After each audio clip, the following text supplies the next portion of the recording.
Welcome. This is Chapter 9, Sculpture, Art Appreciation class, Part 1.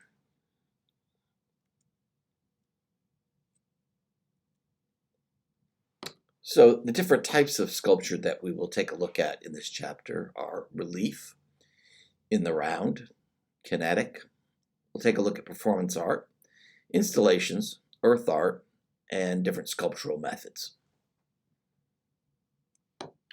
First of all, we have relief sculpture, a sculptural image that projects from a flat, two-dimensional background.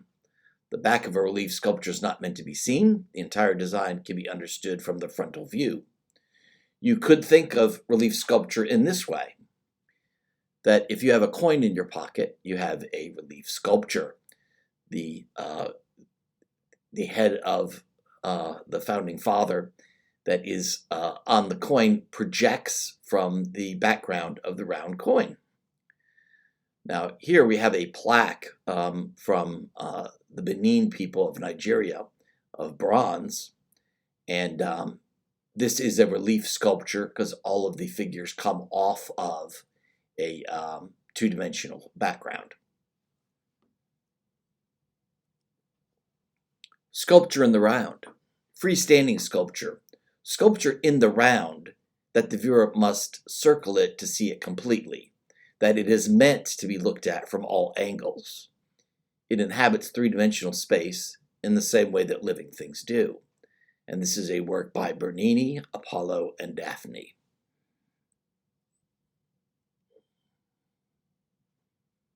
And these are other views of the same sculpture. Another category of sculpture is kinetic sculpture. Kinetic sculpture is sculpture that physically does move. This is a mobile done by Alexander Calder, a hanging kinetic sculpture originated by Alexander Calder in the 20th century, whose parts are moved by air currents. There are air currents in every room. Even if the air feels still to you, there is air coming in through ventilation, heat, air conditioning, doors and windows open and closing, cracks in around the doors and windows are all causing air currents that move. So another way of looking at a mobile is the playthings that hang over a crib that babies can look at that continually move and sometimes make sound. Performance art.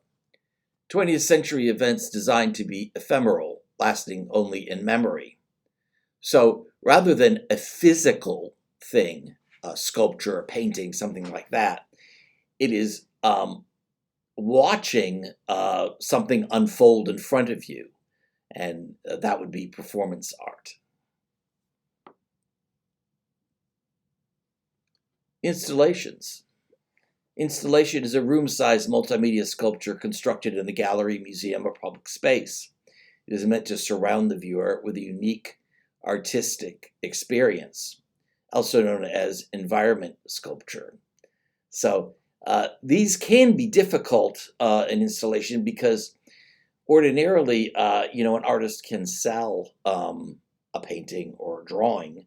An artist can't sell an entire room that is meant to be walked through. So it's not as much as a commodity as other types of art are. This is earth art. Earth art, a large-scale environmental sculpture outside a gallery or museum, interacts directly with nature.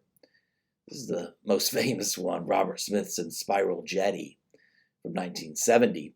This is he built this in the Great Salt Lake in Utah. The thing about the body of water is that water levels rise and then go down again, depending on rainfall and evaporation and things like that. So at times the sculpture is very visible, and at other times it is not visible at all. And thank you, then. That's the end of part 1.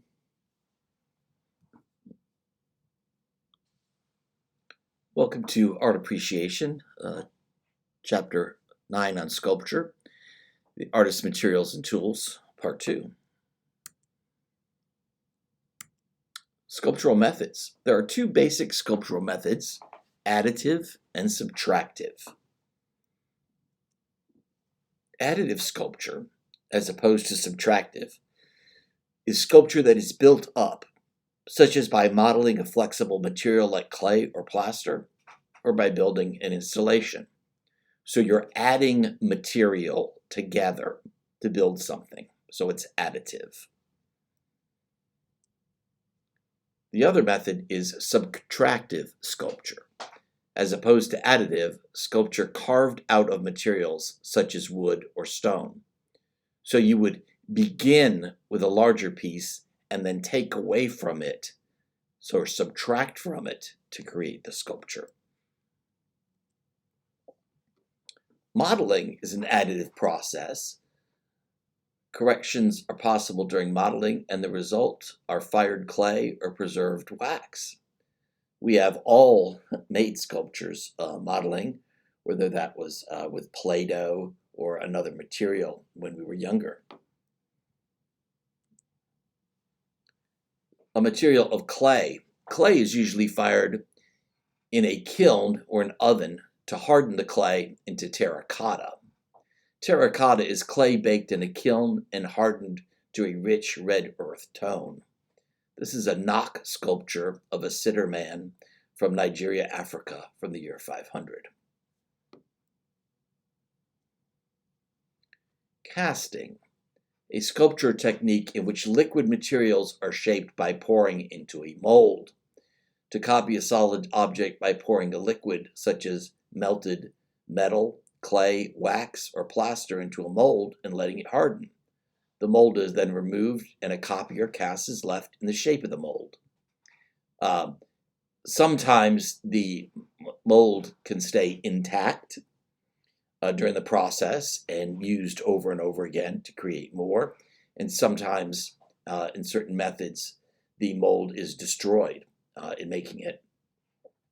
Right here we see the lost wax method of casting, and that goes all the way back to ancient times. You start by making the sculpture that you want to cast out of wax. You then coat that in another material, heat it, and pour out the wax.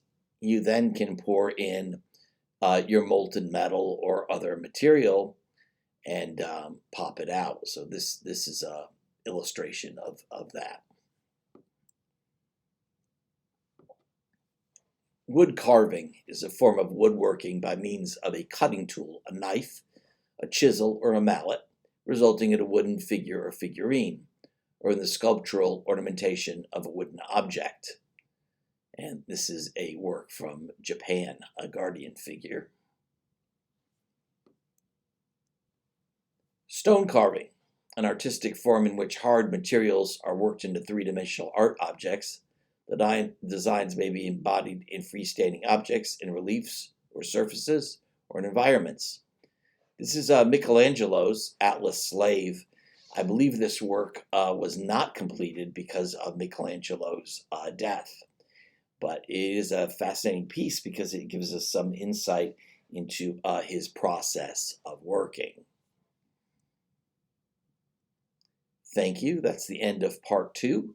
And we'll see you back for part 3. Thank you.